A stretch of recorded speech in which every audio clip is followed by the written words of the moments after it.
Wow, this is fabulous.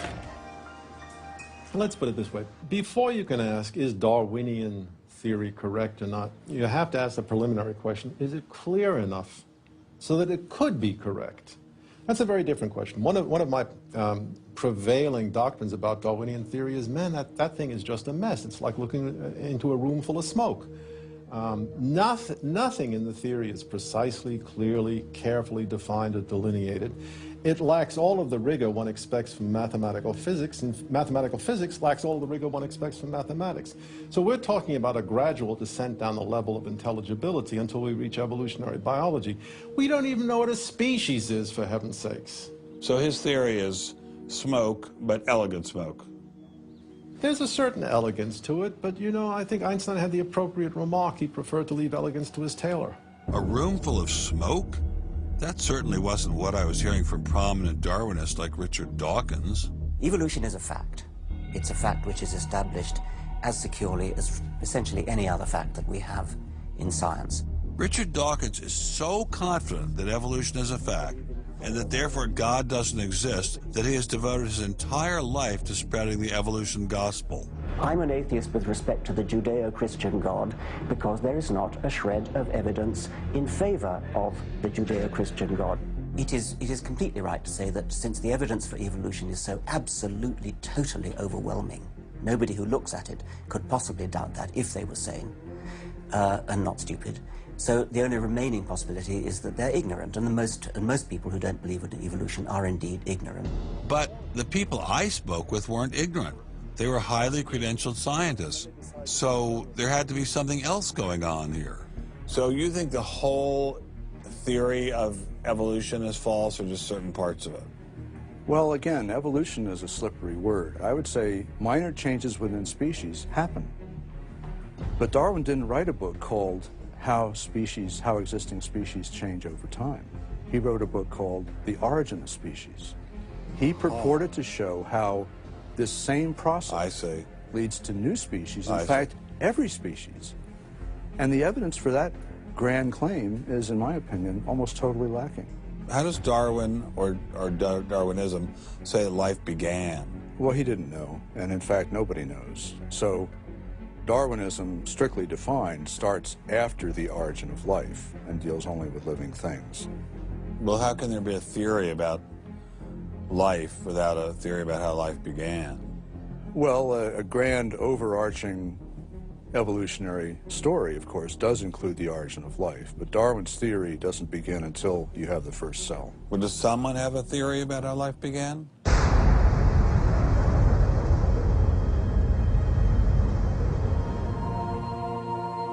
This is the story of a small planet in space called Earth.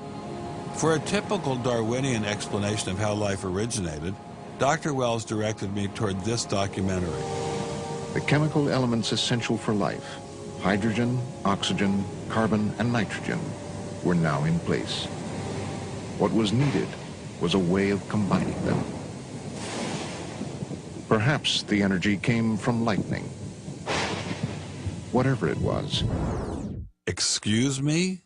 Whatever it was, energy managed to arrange these chemical ingredients in just the right way. Whatever it was? I was hoping for something a little more scientific. The most popular idea has been that life emerged spontaneously from primordial soup.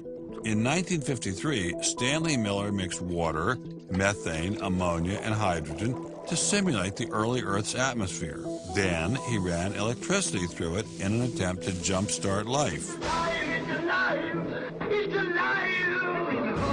It didn't work. While the initial results seemed promising, 50 years later, most serious scientists have abandoned this approach in favor of alternate theories. Prominent Darwinist Michael Roos attempted to explain one of them to me. He wasn't kidding. How did we get from an inorganic world to the world of the cell? Well, one popular theory is that it might have started off on the backs of crystals. My crystal ball. Molecules piggybacked on the back of crystals forming, and that this led to more and more complex. But of course, the nice thing about crystals is every now and then you get mistakes, mutations, and that this opens the way for natural selection. But at one point there was not a living thing. Yeah. And then there was a living thing. How did that happen? Well, that's just I've just told you. And I don't see any reason why you shouldn't go from very simple to more and more complex to more and more complex. I don't either, but I don't know how you get from mud to a living cell. That's my question. Yes, well, I've told you. I think it was on the back Try of one more crystal. time.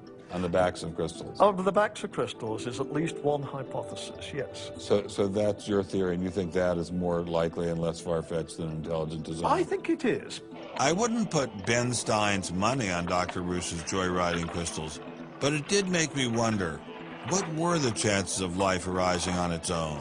It's been speculated that probably there would have to be a minimum of about 250 proteins to provide minimal life function. If that's really true, then I think it's almost inconceivable that life could have happened in some simple step-by-step way. Okay, so the simplest form of life requires at least 250 proteins to function. What's so difficult about that? Welcome to the Casino of Life. Who wants to spin for a chance to win? Oh, sure. I'll give it a shot. What do I win? Take a look at this. Huh? How about the world's first single-cell organism? This perfectly aligned string of proteins could be yours.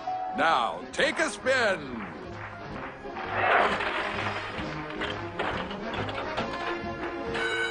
I won. Tina, tell him how many times he needs to do that to win the prize. 250. That's right, folks, and all in the correct order. But that's impossible. We've heard that before, haven't we, Richard? Come on, Mother Nature, do your thing. You stupid machine! I hate you!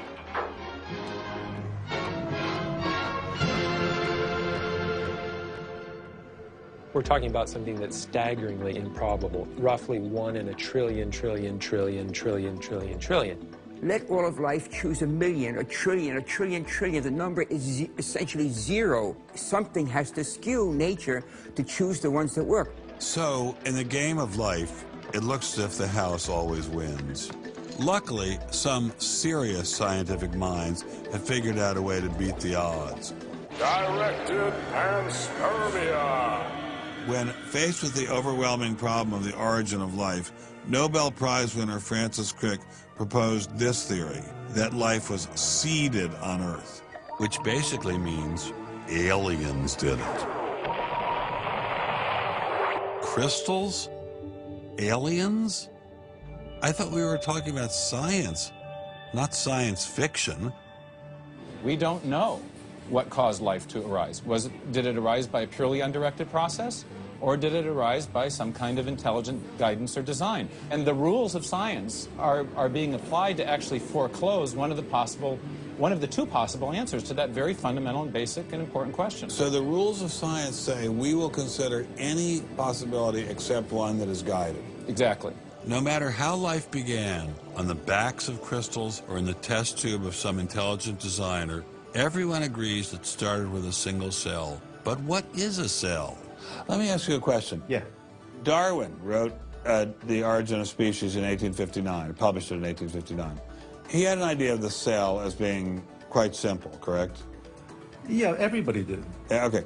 If he thought of the cell as being a Buick, what is the cell now in terms of its complexity by comparison? A galaxy.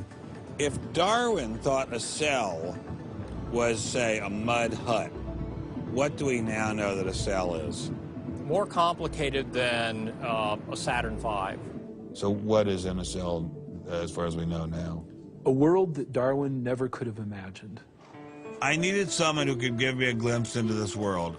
So we went to molecular biologist Doug Axe. Think of a cell as being a nanofactory, a factory where, on a very small scale, digital instructions are being used to make the components of the factory.